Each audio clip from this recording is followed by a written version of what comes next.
বলে মওলা বঙ্গোপসাগরে এত পানি, তোমার এগুলার দিকে নজর নাই? প্রশান্ত মহাসাগরে এত পানি, আটলান্টিক মহাসাগরে এত পানি, ওদিকে তোমার নজর নাই? ওদিকে একটা ফেনীর ভিতরে, গ্রাম একটার ভিতরে যাই নামাজে বৈশা একটা মানুষ কান্না করে, এক ফোঁটা পানি পড়ে কলের থেকে, পানি ওয়াসার পানির মতো। তুমি ওদিকে তাকায় আছো, ব্যাপার কি?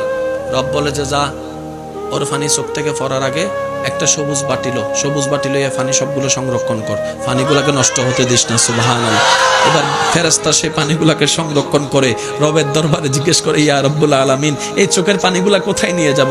রব্বে করিম বলে, জান্নাতের মধ্যে নিয়ে রাখে যাও, জান্নাতের মধ্যে গিয়ে রেখে দাও, জান্নাতের মধ্যে গিয়ে রেখে যাও। যেদিন আপনি জান্নাতে যাবেন সেদিন আপনার চোখের পানিটা আপনাকে ফেরত দেওয়া হবে। আপনি অবাক হয়ে বলবেন, আমি বন্ধুর জন্য কান্না করেছি, কারো কোনো মনে নাই, বান্ধবীর জন্য কান্না করেছি, সেটা কখনো স্মরণ রাখা হয় নাই, আমি এত গণজন করেছি কান্না, কেউ তো আমার স্মরণ রাখে নাই। মওলা তোমার জন্য জীবনে এক দুইবার কান্না করেছি, সেই পানিটাও তুমি সংরক্ষণ করে রেখে দিয়েছো।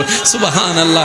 রব্বে করিম বলে, বান্দারে তুই এটা আমার নবীর প্রেম নিয়ে আমার ভয়ে তুই কান্না করেছিস, এই পানি পিতা যেতে দিব না। কেমন পাওয়ার জানিস রে বান্দা?